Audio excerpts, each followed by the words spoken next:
안녕하세요. 잘생긴 오렌지 자로입니다. 과연 강남 재건축 왜 오르나? 그거에 대해서 최근 뉴스와 함께 앞으로도 어떻게 될 것인지 한번 점검해 보도록 해보겠습니다. 일단 강남 재건축의 바로미터이죠. 바로 음마 아파트인데요.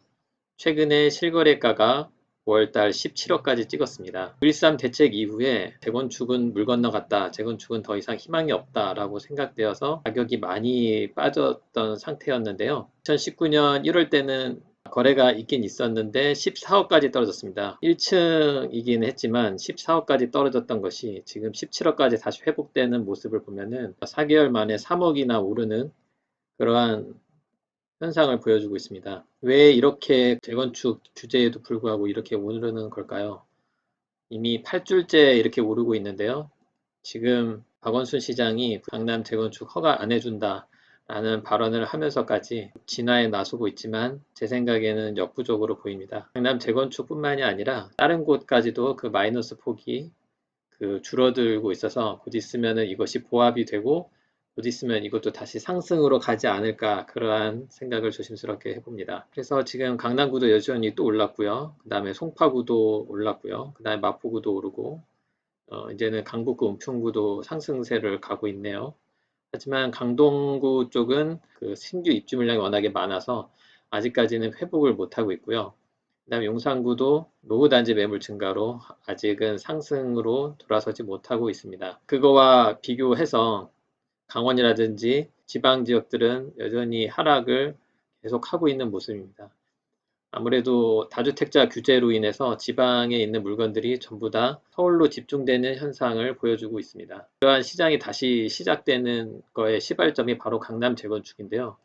도대체 사람들은 재건축을 그렇게 막고 더 이상 재건축은 굉장히 요원하게 먼 미래다. 기다려봤자 오래 걸릴 것이다. 이럼에도 불구하고 왜 다시 재건축으로 시작하는 걸까요? 그것도 가장 학군 지역이기도 한 음마 아파트. 바로 이 음마 아파트에서 시작을 하는데요. 제가 살펴본 바로는 이렇습니다. 어떻게 보면은 정책 때문이기도 합니다. 다시 재건축으로 모이는 이유가 가장 큰 거는 다주택자 규제입니다. 1주택자 역시도 이제는 실거주를 하지 않는 사람은 장기 보유 특별공제를 받을 수가 없기 때문에 이제는 1주택자마저도 반드시 실거주를 해야 됩니다. 그것이 결국 강남 재건축이 상승하게 된 요인이라고 저는 분석하고 있습니다. 그 이유를 다시 한번 천천히 설명해 드리겠습니다. A씨라는 사람이 있다고 했을 때 그 사람은 이런 재건축 학군 지역에 학령기 아이를 가지고 있고 집을 산다고 해봅시다. 물론 강남 신축, 예를 들면은 레데펠이죠. 레미안 대치 팰리스 이런 곳에 살면 좋겠지만 여기는 그만큼 가격이 너무나도 높습니다. 지금 한번 가격을 볼까요? 아무리 싸다 하더라도 19억, 거의 20억에 육박합니다. 이런 가격을 생각해 봤을 때, 그리고 이게 19억 이거가 25평입니다. 20평형대에 들어가려면은 최소한 19억, 거의 20억에 육박하는 돈이 필요합니다. 하지만 음마 아파트는 지금 한번 볼까요? 음마 아파트는 30평형대임에도 불구하고 최 16억대면은 살 수 있습니다. 이렇게 가격적인 메리트가 있을 뿐만 아니라 지금 이 아파트는 선물고 나면은 새 아파트가 됩니다. 그렇기 때문에 이거의 격차는 얼마든지 뒤집혀질 수 있고 여기에 또 신축 아파트가 이제 없다는 것도 문제가 되겠죠.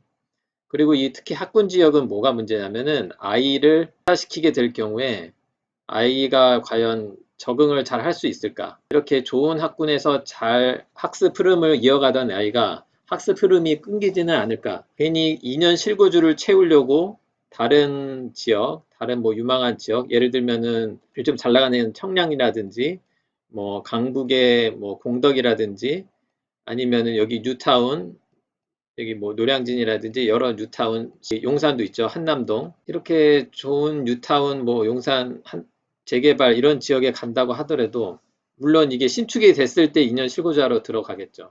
근데 그렇다 하더라도 아이를 가지고 있다면은 이사하기가 쉽지가 않습니다.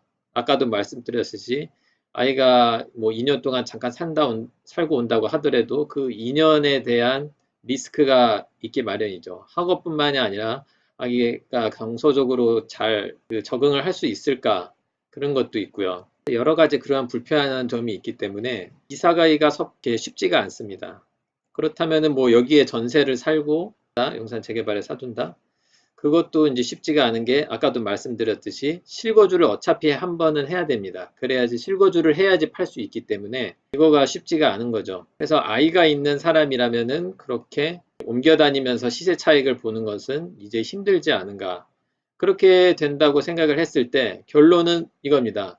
그냥 어차피 이사 안 가고 한 지역에 계속 머물 거, 그리고 시세 차익도 많이 보려면은 결국에는 재건축밖에 없는 겁니다. 아무리 규제를 한다 하더라도 무너질 때까지 놔두지는 않을 거 아닙니까? 그런 마음으로 이제 강남 재건축으로 가게 되는 것이죠. 그리고 실질적으로 가격도 다른 곳에 비해서 많이 떨어져 있고요. 물론 이 재건축 가격이 신축을 넘어서지는 않겠지만 그래도 어느 정도 갭을 채우고 있습니다.